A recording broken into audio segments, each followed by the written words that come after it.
Good morning from our little hilltop campsite with great views.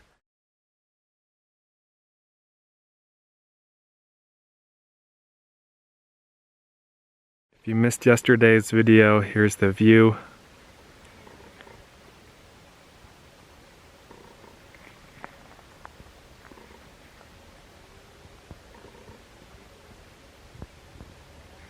It's 9:30 now and Cassie and I are ready to hit the road. There's one thing we want to see in this general area. It's 6 miles down the road. I don't know if my car can make it there, but so far the road has been pretty good. I guess we'll see if the dirt road out there deteriorates or not. Cassie's ready to go.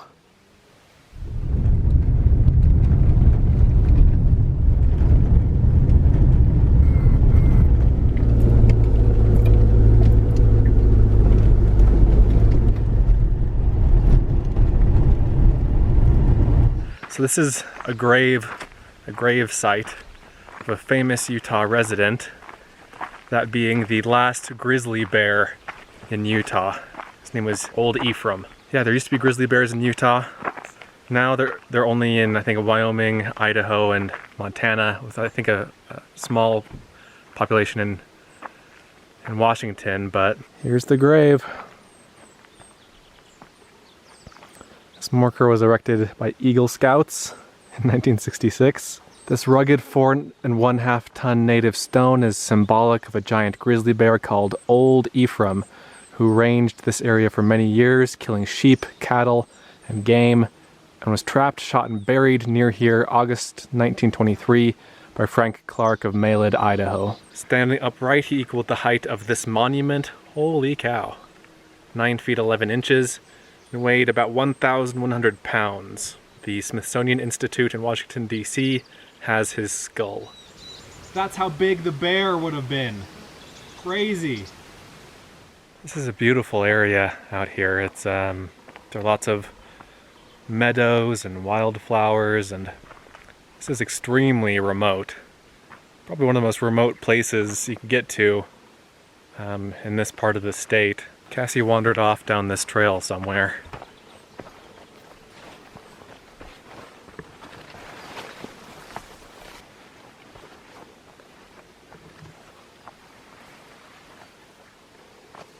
Heading back to the car now and heading back to, we're going to drive back out to the main road in Logan Canyon. I guess I had 3 goals of things to see and do today. One of them was this. The second is a cave that we're going to next, that's in Idaho. And I'll tell you about the third once we get to that point.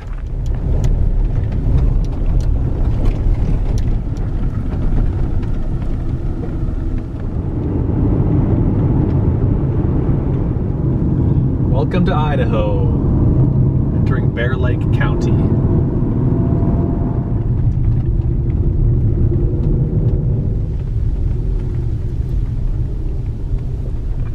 We just pulled into the parking area for Minnetonka Cave, and there are 1 trillion cars here, so I'm guessing it's going to be super crowded, but should still be interesting to see. So we're at the cave, and you can go through only with a guided tour. Ours starts in about half an hour. It's $8 per person for the tour, and it takes an hour and a half. Also, it's 40 degrees underground, so you need to wear a jacket. I went to the bathroom in the urinal over there. And there was a sign right in front of your face when you're standing at the urinal that said, "We aim to please, so you aim to please." I thought that was funny. Here's the entrance to the cave. We're waiting for everyone to show up, everyone in our tour group. Tour groups are limited to 30 people.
Over here somewhere is where we're headed now, over to this lake at the foot of these mountains.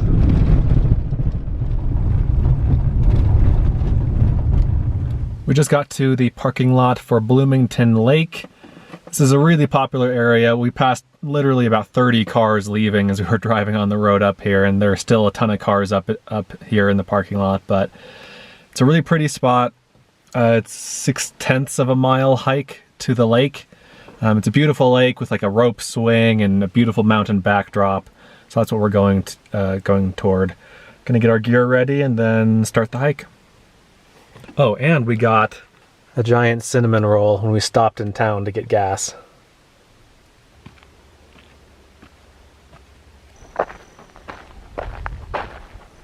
So this is the first lake you come to. This is not Bloomington Lake. Still beautiful though.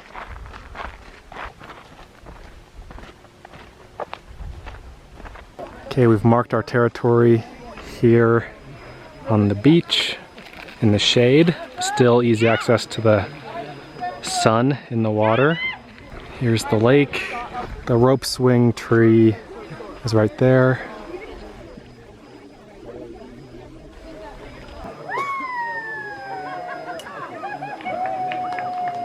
And then further to the right, we've got these dramatic cliffs rising up out of the water. And then this mountain, and then there's even a little bit of snow over here still. Popular and crowded, but really pretty.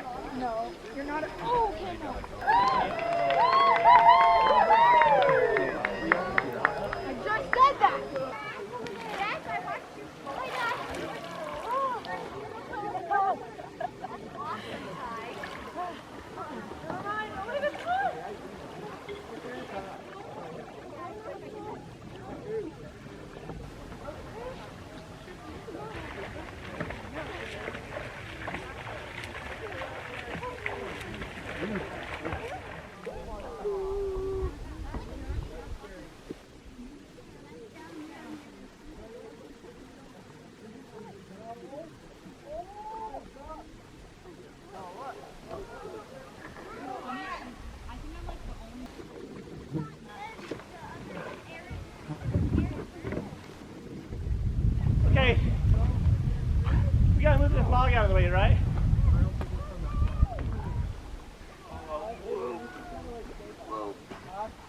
Nah. Like one big hot dog. Yeah. Nice, Lynn. I didn't do anything. You might just bite this. Oh, wasn't he over? So it turns out the pack raft here has a leak, and we brought an inner tube also, but the pump is missing a piece, so we couldn't use either one of those. Yeah, it's crowded, but really cool spot. There aren't too many people left here, but the ones that are here are super loud. They're like screaming and hollering and whooping. The water's nice and clear over here.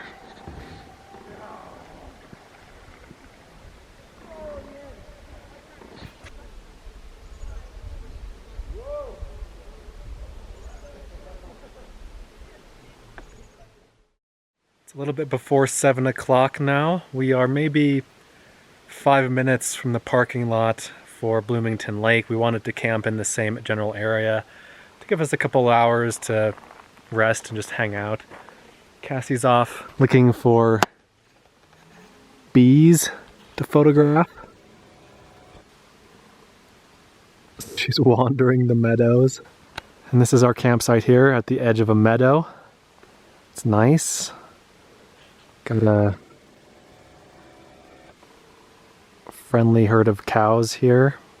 Should be a nice cool night tonight. This campsite is at 8,000 something feet. Thanks for watching. I hope you enjoyed today's video. Let me know what your favorite part was, and let me know if you have any questions. Thanks.